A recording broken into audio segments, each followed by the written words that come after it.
Olá, eu me chamo professora Anne Josana, do IFPB Campus Cabedelo, e na aula de hoje nós iremos ver as funções inorgânicas, mais precisamente os sais. Vamos lá?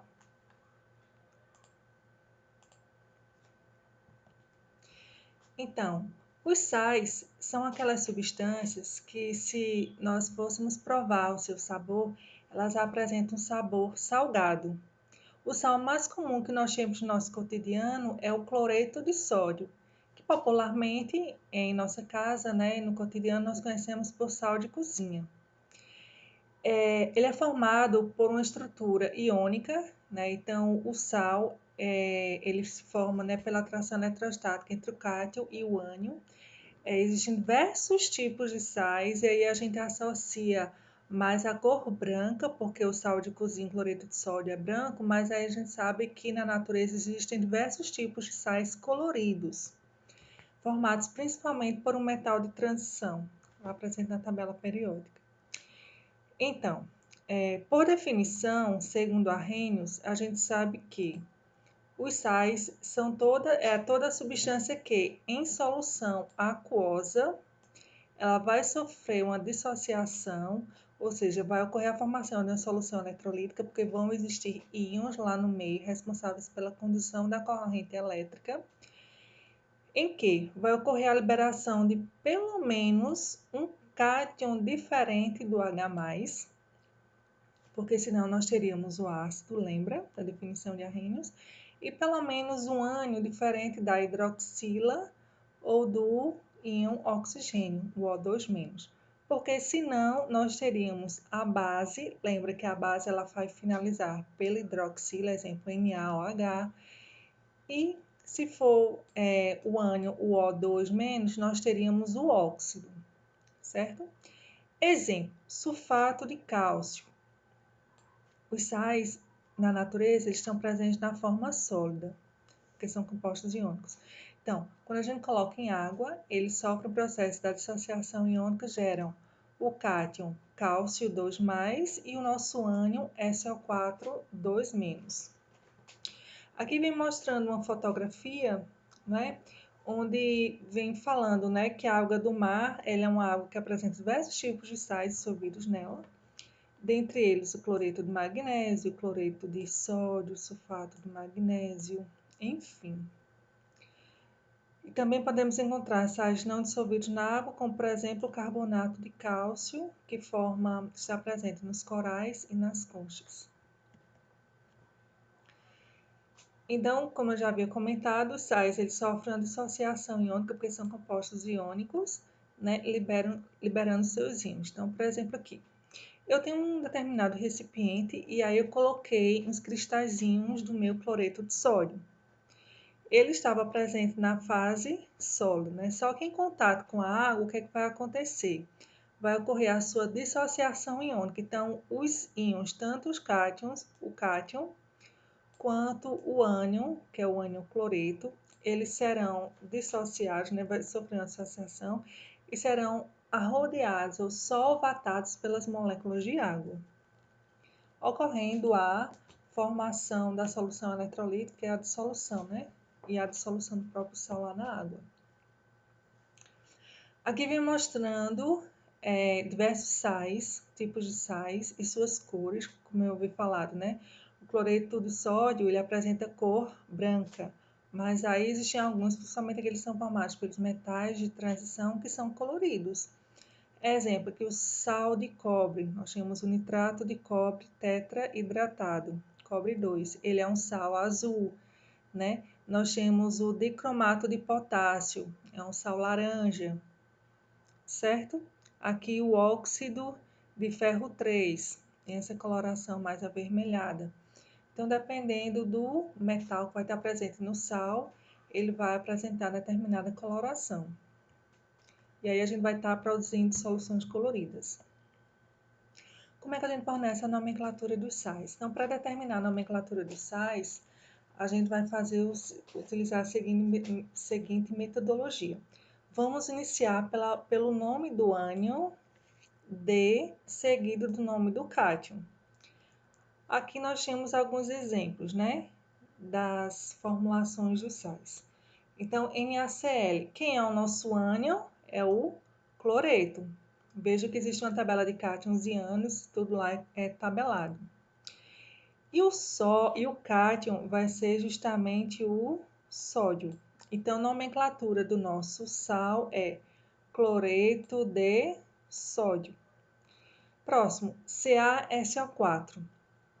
Então, ele apresenta como ânion o SO4, que é o sulfato, e como cátion o cálcio. Então, fica sulfato de cálcio.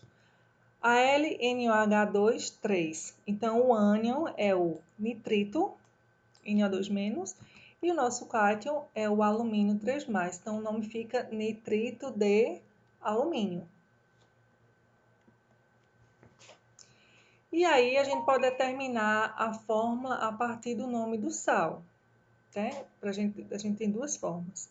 Ou a gente vai determinar a fórmula a partir do nome do sal, ou eu vou fornecer para vocês o nome do nosso sal e pedir para vocês a fórmula. Então, no primeiro caso, nós temos o nome do nosso sal e aí a gente precisa determinar a sua fórmula química. Então, lembra que inicialmente a gente cita o nome do ânion, então pesquisando lá na tabela de cátions e ânions, a gente vai encontrar que o carbonato é o CO3 2-.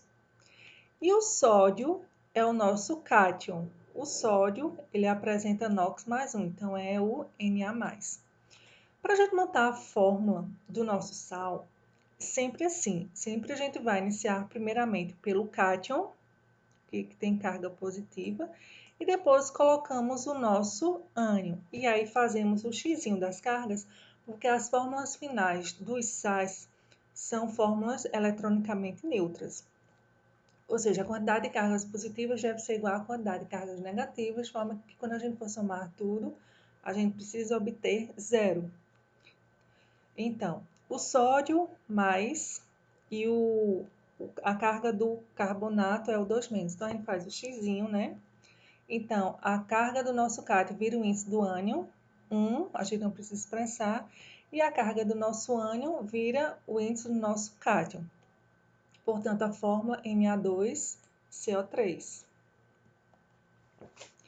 E agora, aquela segunda situação, né? A determinação do nome a partir da fórmula do sal.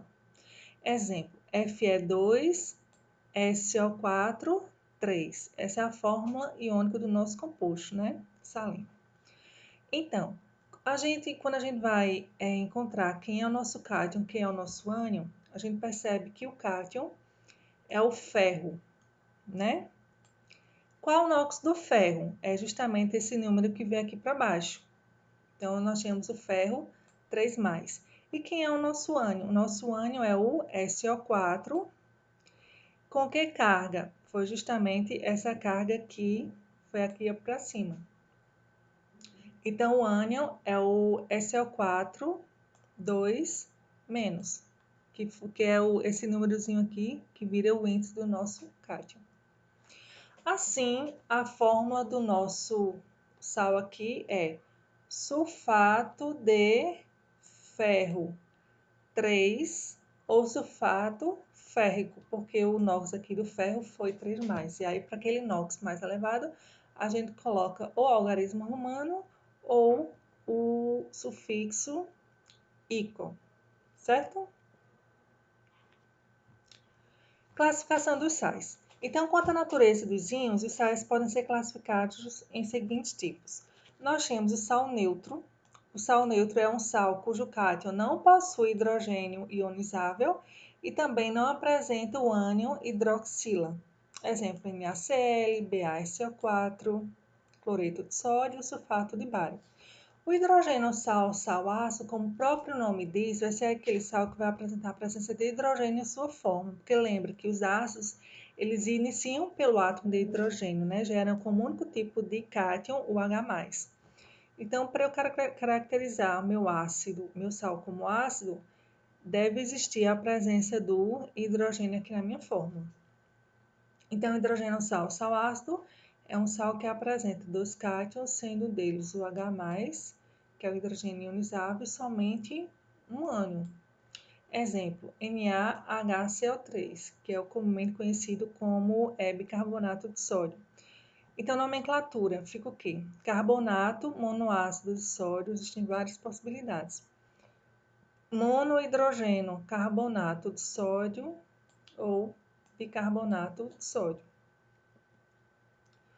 Hidroxissal ou sal básico vai ser aquele sal que vai apresentar a hidroxila na sua composição, né? Um sal que apresenta dois ânions, sendo um deles a hidroxila e somente um cátion.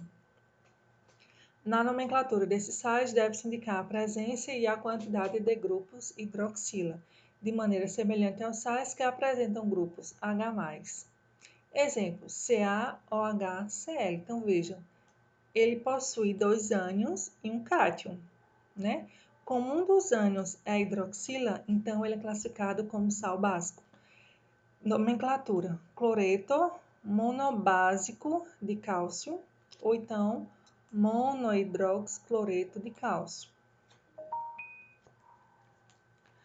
Sal duplo ou misto é um sal que apresenta dois cátions diferentes, exceto o íon hidrogênio, né, ionizável, porque senão a gente teria o sal ácido, ou dois ânions diferentes, exceto a hidroxila, porque senão nós teríamos o sal básico. Então, nesse caso, a nomenclatura pode ser feita utilizando o seguinte esquema: sal com dois cátions. A gente coloca o nome do ânion, D seguido do nome dos dois cátions.